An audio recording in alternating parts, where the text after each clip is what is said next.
창세기 1장입니다. 창세기 1장 26절에서 28절까지 말씀 보겠습니다.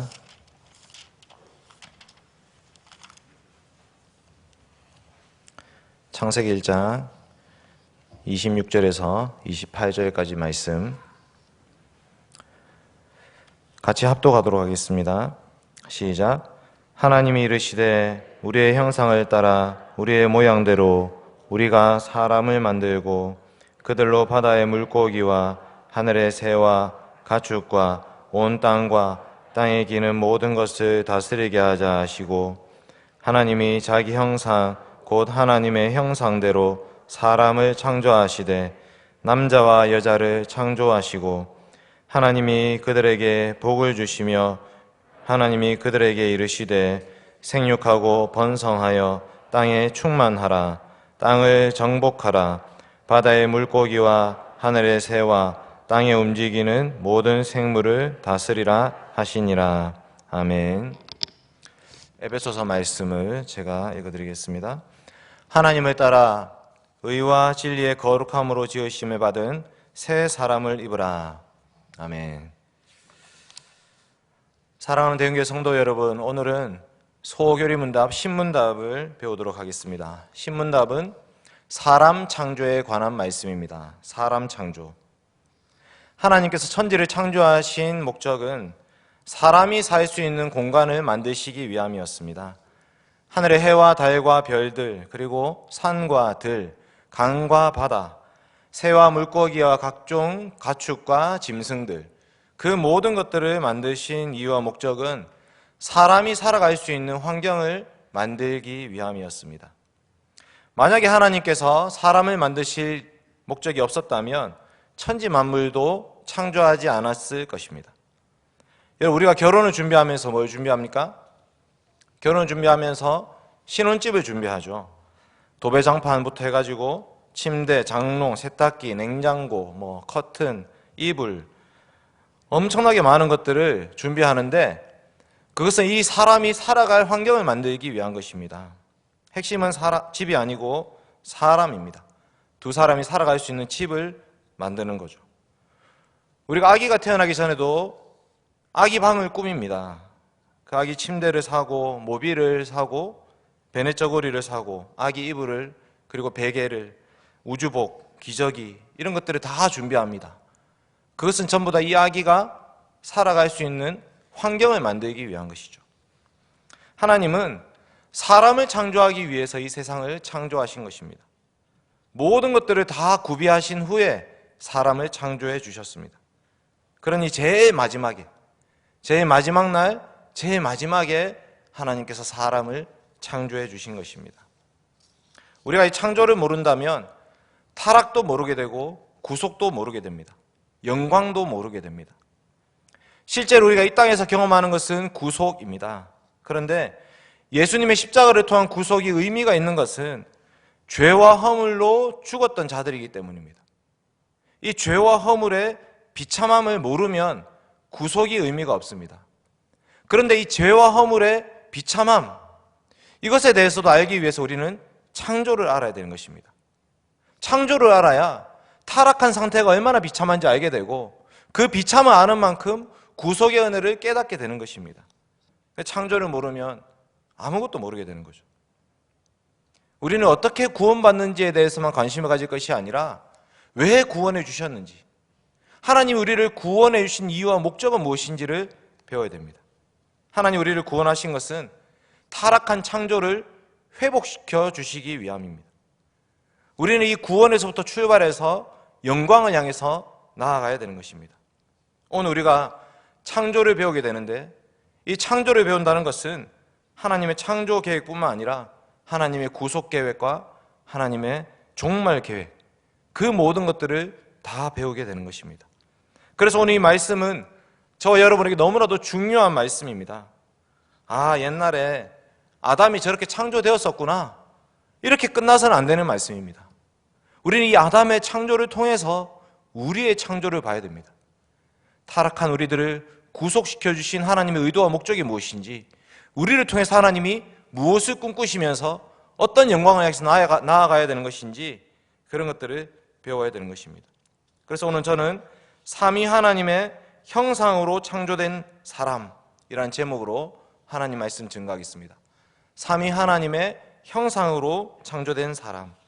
대지는 크게 세 가지입니다. 첫째는 예배자로 부르셨다. 둘째는 공동체로 부르셨다. 셋째는 피조물을 다스리게 하셨다. 이 세 가지 대지로 삼위 하나님의 형상으로 창조된 사람이라는 제목으로 하나님 말씀 살펴보겠습니다. 첫째로 예배자입니다. 하나님이 사람을 창조하실 때에 아주 독특한 표현을 사용하십니다. 26절 한번 다시 읽어보겠습니다. 창세기 1장 26절 그 다음에 27절까지 같이 읽겠습니다. 시작. 하나님이 이르시되 우리의 형상을 따라 우리의 모양대로 우리가 사람을 만들고 그들로 바다의 물고기와 하늘의 새와 가축과 온 땅과 땅에 기는 모든 것을 다스리게 하자 하시고 하나님이 자기 형상 곧 하나님의 형상대로 사람을 창조하시되 남자와 여자를 창조하시고. 아멘. 방금 읽었던 구절에 4번이나 반복해서 나오는 표현이 있습니다. 그게 뭐냐면 형상이라는 표현입니다. 형상. 영어로는 아이콘이라고 하는 것입니다. 이미지 혹은 아이콘이라고 번역할 수 있는데, 아이콘 아시죠? 아이콘. 그 아이콘이 어떻게 쓰였느냐? 이 형상이라는 표현은 원래 우상 숭배에 사용되던 표현이었습니다. 어떤 제국에 통치자가 있습니다. 그런데 그 통치자가 전 제국을 다 돌아다니면서 다스릴 수가 없습니다. 그러면 그 큰 제국에 이 제국은 이런 왕이 다스리는 곳이다 라는 것을 어떻게 알 수 있습니까? 그 왕이 자기의 신상을 만들어 놓는 것이죠. 그러면 나라 곳곳에 자기의 신상을 보면서 아, 이곳은 이런 왕이 다스리는 곳이구나, 이 왕이 이 나라의 통치자구나, 그런 것들을 알 수 있게 되는 것입니다. 다니엘서에 보면 그런 말씀이 나오죠. 다니엘의 세 친구가 풀무불에 들어간 이유가 바로 그 금신상에 절을 하지 않았기 때문입니다. 바벨론 왕 느부갓네살이 자기의 신상을 만들어 놓고 거기에 절을 하라고 했습니다. 그러나 다니엘 세 친구들은 절할 수가 없습니다. 왜냐하면 하나님을 믿어야 되기 때문에. 하나님을 예배하는 자로서 어떻게 우상을 숭배할 수 있습니까? 그래서 그들은 그 우상, 금신상에서 절을 하지 않았습니다. 풀무불에 들어갔습니다. 그런데 이 형상, 아이콘, 이 형상이라는 것이 바로 그런 기능과 역할을 하는 것입니다. 보이지 않는 하나님께서 보이는 사람들을 하나님의 형상으로 창조하셨다라고 말씀하셨습니다. 이 창세기는 출애굽한 이스라엘 백성들이 읽고 있습니다. 출애굽한 이스라엘 백성들은 형상에 익숙한 사람들이었습니다. 애굽 전역에 가는 곳마다 그 파라오의 형상이 새겨져 있었기 때문에. 그러니까 형상이라는 단어를 들을 때에 이것은 애굽의 파라오의 형상인데 라고 생각했던 그 형상이라는 단어를 성경에서 읽게 된 것입니다. 오늘 창세기에서 하나님 말씀하십니다. 너희가 바로 내 형상이니라. 너희가 바로 나의 형상이다. 사람이 하나님의 형상대로 창조된 것이다. 그러니 사람이 하나님의 영광을 드러내야 된다. 이렇게 말씀하시는 것입니다. 너무나 놀라운 말씀입니다. 형상과 모양이라는 단어가 중의적으로 반복해서 나오는데 그것을 따로 떼어서 생각하는 분들이 있습니다. 그러나 저는 같은 의미를 두 가지 표현으로 사용했다고 생각합니다. 창세기 5장 3절 한번 보겠습니다. 창세기 5장 3절입니다.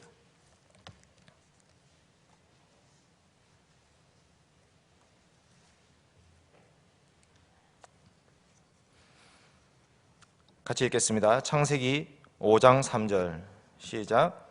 아담은 130세에 자기의 모양 곧 자기의 형상과 같은 아들을 낳아 이름을 셋이라 하였고. 아멘. 여러분, 이게 형상과 모양이라는 표현을 쓰고 있는데 형상과 모양은 의미가 뭐냐? 아들이라는 것입니다.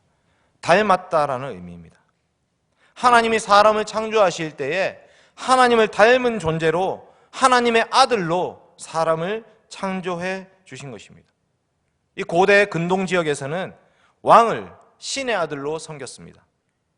오늘 말씀에서는 왕이 아니라 우리 모든 사람들이 바로 하나님의 아들이다 라고 말씀하고 계시는 것입니다. 우리는 하나님을 닮은 하나님의 자녀들입니다. 우리가 하나님의 자녀로서 원래 창조받았을 때 하나님의 자녀로 창조됐다는 것은 자녀의 특권이 뭡니까? 아버지와 대화하는 것입니다. 그 어떤 피조물도 하나님과 대화할 수가 없습니다. 그러나 사람만이 하나님과 대화할 수 있습니다. 인격적으로 교제할 수 있습니다. 이것이 바로 예배입니다. 하나님은 하나님이 창조하신 사람들과 대화하면서 사람들의 그 예배를 받으시기 위해서 사람을 창조하셨습니다. 이것을 어떻게 알 수 있습니까? 선악과입니다. 선악과에 대해서 여러 가지 오해들이 있는데, 선악과가 만약에 없었으면 어떻게 됐겠습니까? 아담과 여자가 창조되었는데 선악과가 만약에 없다. 에덴 동산은 너무나 좋은 곳이고 먹을 것이 가득합니다. 그리고 그 사람이 모든 것을 다 할 수가 있는 곳입니다. 만약에 선악과가 없으면 어떻게 됩니까? 거기는 아담의 세상이 되는 것입니다. 하나님은 아담의 세상을 만들기 위해서 에덴 동산을 만드신 것이 아니라 하나님의 세상, 하나님의 나라를 세우기 위해서 에덴 동산을 만들으셨습니다. 그러니 사람이 선악과 그 한 가지를 통해서 내가 모든 것을 다 할 수 있지만 이 하나는 할 수가 없구나 라는 것을 통해서 이 나라의 주인은 하나님이시다 라는 것을 고백하게 하신 것입니다. 선악을 분별해서 아는 것, 그것은 최후 심판권입니다. 최후의 심판권은 하나님께 있습니다. 너는 내 영역을 침범하지 마라. 내가 최후 재판관이다. 선악을 알게 하는 나무의 열매를 따먹지 마라. 그래서 그 나무를 볼 때마다 사람은 하나님의 말씀을 기억해야 됩니다. 하나님께 경배를 돌려야 됩니다. 이 세상은 내 세상이 아닙니다. 하나님이 저에게 주신 세상입니다. 하나님께 저에게 맡겨주신 세상입니다. 하나님 감사합니다. 그러면서 하나님께 예배 드리도록 하나님께서 이 사람들을 창조해 주신 것입니다. 두 번째로 하나님은 우리를 공동체로 창조해 주셨습니다. 웨스트민스터 소교리 문답 한번 보겠습니다. 제가 신문을 읽겠습니다. 하나님이 사람을 어떻게 창조하셨습니까? 답을 같이 읽어주십시오.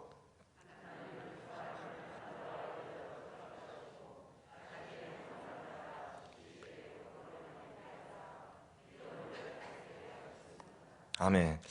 가장 먼저 나오는 내용이 뭐냐면 사람을 남자와 여자로 창조하셨다라는 말씀입니다. 그러면 하나님이 형상대로 만들었는데 남자와 여자다라는 것은 하나님에게 어떤 성이 있다는 것입니까? 하나님이 남성 혹은 여성으로 존재하십니까? 그 말이 아닙니다. 그런 말이 아니라 남자와 여자가 둘이 한 몸이 되어서 한 공동체를 세우게 하신 거죠. 삼위 하나님께서 그렇게 존재하셨다는 것입니다. 창세전에 하나님 아버지와 성자 예수 그리스도가 서로 영광을 주고받았습니다.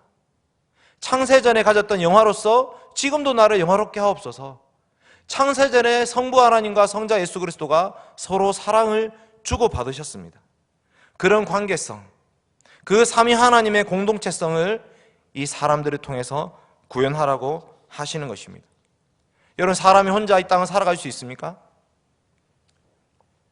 사람에게 돕는 배필을 주셨는데 동물들에게 그 어느 동물에게도 돕는 배필을 주었다. 혹은 동물들이 두 마리로 창조되었다. 그런 성경 본문이 없습니다. 무슨 말입니까? 사람에게만 사람과 돕는 배필, 한 남자와 한 여자가 둘이 결혼해서 한 몸을 이루라고, 그래서 그 공동체를 세우라고 말씀해 주고 계시는 것입니다. 남자 혼자서 이 땅을 살 수 없고, 남자 혼자서 이 세상을 하나님 나라로 만들 수 없고, 남자 혼자서는 생육하고 번성할 수 없습니다. 그래서 하나님이 남자와 여자를 창조하셔서 둘이 한 몸이 되게 하신 것입니다. 이 둘이 한 몸이 됨을 통해서 삼위 하나님의 영광, 그것을 드러내게 하시는 것입니다. 근데 이게 첫 번째 가정이기도 하고 첫 번째 교회이기도 합니다.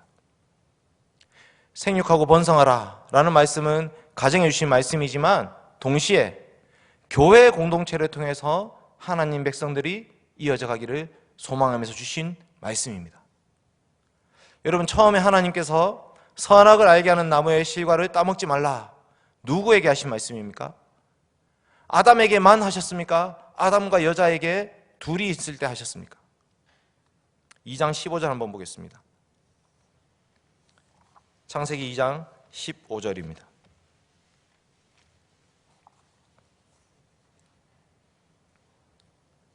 15절부터 18절까지인데 17절과 18절만 읽겠습니다. 17절과 18절 시작. 선악을 알게 하는 나무의 열매는 먹지 말라. 내가 먹는 날에는 반드시 죽으리라 하시니라. 여호와 하나님이 이르시되 사람이 혼자 사는 것이 좋지 아니하니 내가 그를 위하여 돕는 배필을 지으리라 하시니라. 아멘. 누구에게 하신 말씀입니까? 하나님이 그 사람을 이끌어 단수로 사용하고 있습니다. 15절, 16절. 그 사람에게 명하여 이르시되 사람이 혼자 사는 것이 좋지 아니하니 선악을 알게 하는 나무의 열매를 따먹지 말라라는 그 말씀을 들은 사람은 아담 한 명이었습니다. 이것은 최초의 교회의 모습을 보여주고 있습니다. 최초의 교회, 그곳에 말씀의 사역자가 있습니다. 하나님께 들은 말씀을 증거해야 될 목회자가 있습니다. 그 사람이 바로 아담입니다. 아담은 이후에 갈빗대를 통해서 창조된 여자에게 하나님 말씀을 전해줘야 될 사명을 가지고 있었습니다. 하나님이 세우신 첫 번째 가정은 첫 번째 교회입니다. 그래서 그들이 하나님 말씀의 나눔을 통해서 하나님 우리 이렇게 말씀하셨다, 그 말씀을 가지고 하나님께 예배를 드려야 될 사명을 가지고 있었던 것입니다. 그런데 아담은 그 사명에 실패했습니다.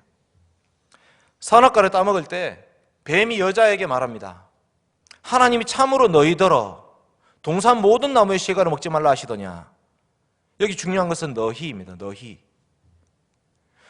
뱀이 여자에게 말하는데 너희라는 복수를 사용하고 있습니다. 그 말은 여자 옆에 남편이 있다는 것입니다.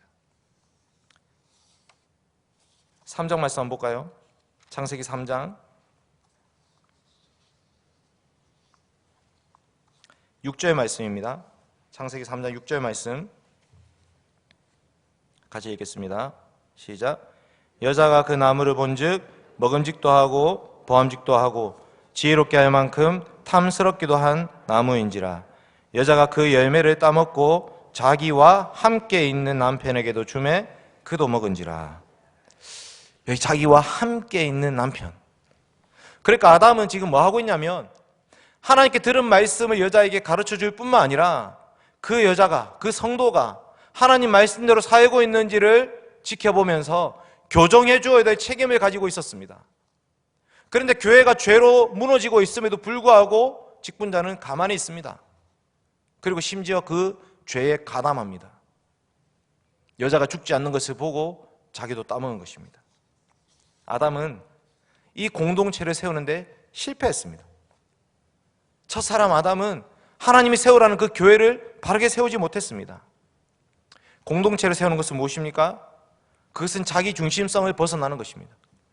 서로를 희생하고 헌신하는 것입니다. 그런데 단지 서로를 위해서 희생하고 헌신하는 것이 아니라 하나님의 영광을 위해서, 하나님 말씀을 붙잡고 하나님의 뜻을 이루는 공동체를 세워야 된다고 말씀하시는 것입니다. 이것이 바로 삼위 하나님께 세우시는 공동체입니다. 하나님께서 사람을 창조하실 때에 남자와 여자를 창조하셔서 그들이 한 몸이 되게 하시고 한 가정, 한 교회를 이루게 하셨습니다. 이것이 원래 창조의 목적입니다. 그러니 타락한 상태에서 구원받은 우리들이 이루어야 될 목적도 마찬가지입니다. 우리 이 땅 가운데 하나님의 교회를 세워가야 됩니다.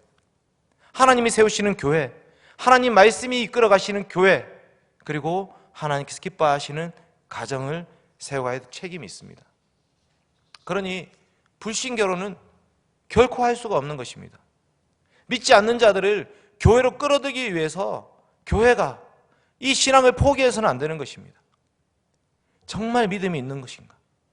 정말 삼위 하나님의 그 말씀에 대한 믿음이 있는가를 살피고, 그래서 그 사람에게 세례를 베풀어서 교회 공동체의 일원으로 받아들여야 됩니다. 가정을 이룰 때도 마찬가지입니다. 이 청년들이 앉아있지만 이 청년들이 어떤 가정을 세워야 되겠습니까?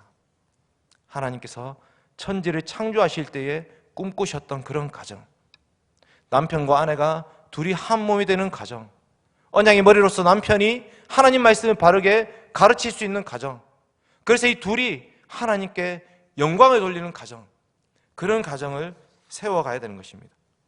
이제 마지막 세 번째, 삼위 하나님의 형상으로 지음받은 사람들이 해야 될 사명은 뭐냐면 피조물을 다스리는 것입니다.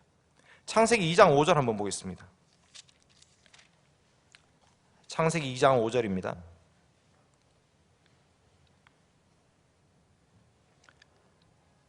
같이 읽겠습니다. 시작. 여호와 하나님이 땅에 비를 내리지 아니하셨고 땅을 갈 사람도 없었으므로 들에는 초목이 아직 없었고 밭에는 채소가 나지 아니하였으며. 아멘. 여기 보면 중요한 표현이 나오는데 땅을 갈 사람도 없었으므로. 그 말은 무슨 말입니까? 원래 하나님께서 천지를 창조하신 그 에덴 동산에서부터 사람은 일을 하도록, 노동을 하도록 창조하셨다는 것입니다. 사람은 땅을 갈아야 됩니다. 농사를 지어야 됩니다. 곡식을 키워야 됩니다. 그것이 사람에게 주신 사명입니다. 19절 한번 보겠습니다. 창세기 2장 19절 같이 읽겠습니다. 창세기 2장 19절 시작. 여호와 하나님이 흙으로 각종 들짐승과 공중의 각종 새를 지으시고 아담이 무엇이라고 부르나 보시려고 그것들을 그에게로 이끌어 가시니 아담이 각 생물을 부르는 것이 곧 그 이름이 되었더라. 아멘. 아담은 동물의 이름을 지어야 했습니다. 동물의 정체성을 파악하고 이 동물을 하나님이 왜 만드셨는가, 그 동물이 어떤 역할을 해야 되는지를 정의해야 되는 것입니다. 이것이 아담이 해야 될 사명입니다. 이것이 바로 피조물을 다스리는 모습입니다. 아담이 이렇게 동물 박사였다고 한다면 솔로몬은 식물 박사였습니다. 솔로몬 왕 아시죠? 솔로몬은 식물 박사, 참 지혜자였습니다. 열왕기상 4장 앞에 9절이 나오는데 33절입니다. 같이 한번 읽겠습니다. 시작. 그가 또 초목에 대하여 말하되 레바논의 백향목으로부터 다음에 나는 우슬초까지 하고 그가 또 짐승과 새와 기어다니는 것과 물고기에 대하여 말한지라. 아멘. 그러니까 솔로몬은 이 세상 피조물들에 대해서 그 정체성이 무엇인지, 하나님 왜 이런 것들 우리에게 만들어 주셨는지를 파악해서 그것을 정의하고 가르치는 사역을 했다는 것입니다. 이것이 원래 하나님의 형상대로 지음받은 우리들이 해야 될 사명입니다. 하나님이 우리에게 이 피조 세계를 다 맡겨주셨습니다. 그러니 우리는 하나님의 뜻에 따라서 이 세상을 다스려야 됩니다. 그저 정복하고 파헤치고 이 자원들을 이용해 먹는 것이 아니고 하나님의 뜻에 따라서 하나님의 영광을 위해서 보존하고 통치해야 될 사명이 우리에게 주어져 있는 것입니다. 여러분, 만약에 아담이 타락하지 않았다면 죽도시장은 없었겠습니까? 아담이 타락하지 않았더라도 죽도시장은 존재했을 것입니다. 왜냐하면 하나님께서 물고기를 먹으라고 주셨기 때문에 그 물고기를 사 먹기 위해서 죽도시장을 가야 되는 것입니다. 사람들에게 그것을 사고 팔 수 있는 그 하나님 우리에게 허락해 주셨습니다. 아담이 타락하지 않았더라도 죽도시장은 존재했던 것입니다. 그래 내가 죽도시장에 일하는 것은 하나님의 뜻을 이루고 있는 것입니다. 하나님이 우리에게 맡기신 피조물을 다스리는 그 사명을 이루는 것입니다. 그러나 말도 안 되는 값을 매긴다거나 말도 안 되는 물건을 판다거나 이런 일은 없어야겠죠. 만약에 아담이 타락하지 않았더라도 포스코는 있었을 것입니다. 왜냐하면 하나님이 우리에게 광물을 주셨기 때문입니다. 광물을 통해서 철을 생산하는 것, 철기를 만드는 것이 하나님의 뜻이었습니다. 그러나 그 철기를 가지고 사람들이 전쟁 도구를 만들고 그런 일이 있어서는 안 되죠. 노사 분규가 있고 이래서는 안 되는 것입니다. 그러나 하나님께서 우리를 창조하셨을 때 그냥 우리만 교회에서 모여서 예배드리고 즐겁게 살아라 이렇게 우리를 창조해 주신 것은 아닙니다. 예배가 너무나 중요합니다. 그러나 예배를 통해서 받은 은혜를 가지고 세상 속으로 나아가야 됩니다. 에덴에는 강이 있었습니다. 강줄기를 따라서 수많은 물고기도 있었지만 거기에 광물들이 있었습니다. 금은 보석들이 있었습니다. 그 강줄기를 따라서 에덴 동산을 확장시켜야 될 사명을 하나님께서 우리 사람들에게 주신 것입니다. 로마서 8장 한번 찾아보겠습니다. 좀 중요한 구절이어서 한번 찾겠습니다. 로마서 8장 19절입니다.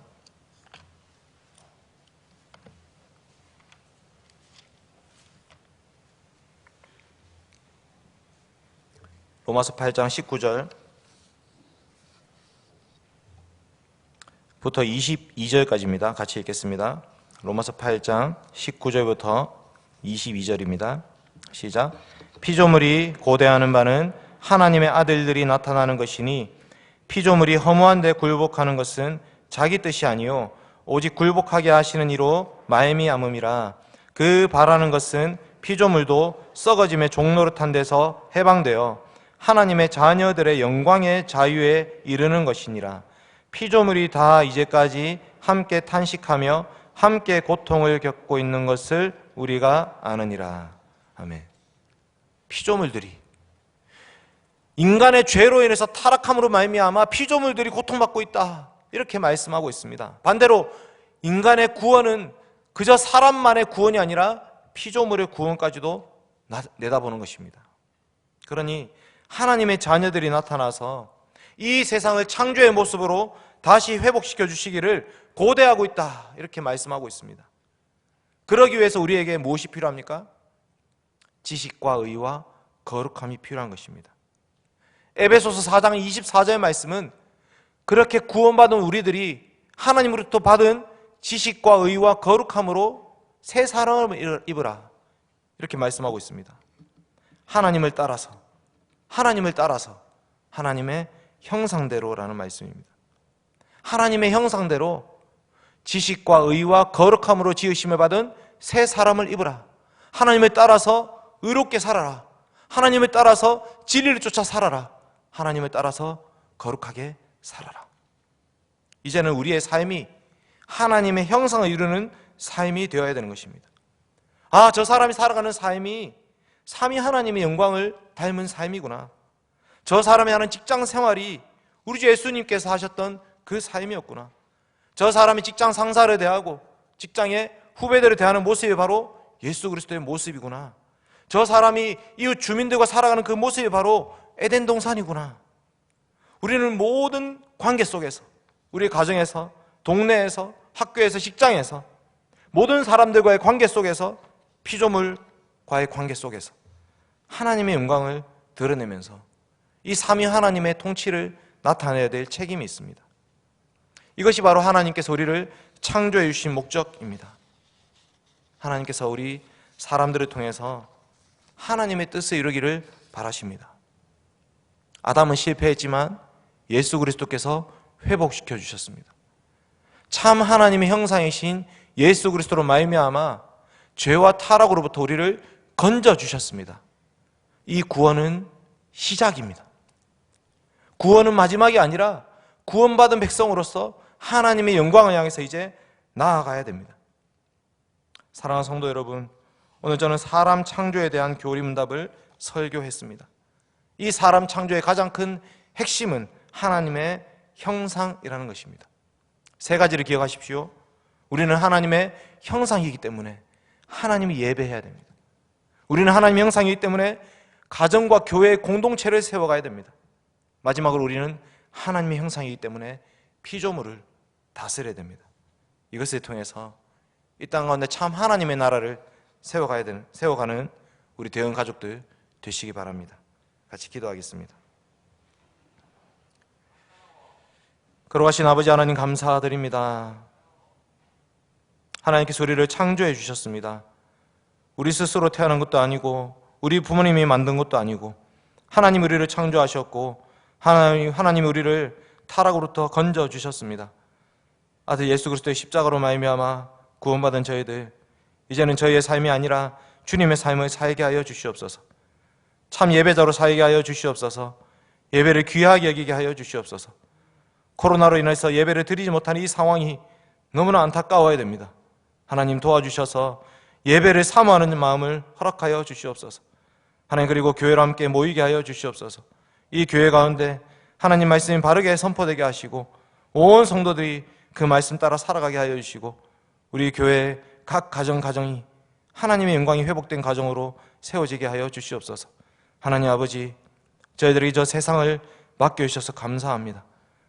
내일부터 살아갈 그 세상 속에 하나님의 영광을 드러내게 하여 주시옵소서. 피조물이 고통받고 탄식하고 있다는 것을 기억하게 하시고 구원받은 백성으로 하나님의 영광을 드러내는 삶을 살게 하여 주시옵소서. 그래서 우리가 사는 곳곳마다 저희들이 사는 가정과 동네와 직장과 학교, 이 세상 속에서 하나님의 뜻이 온전히 이루어질 수 있도록 도와주시옵소서. 감사드리며 예수님의 이름으로 기도드립니다. 아멘. 찬송하겠습니다.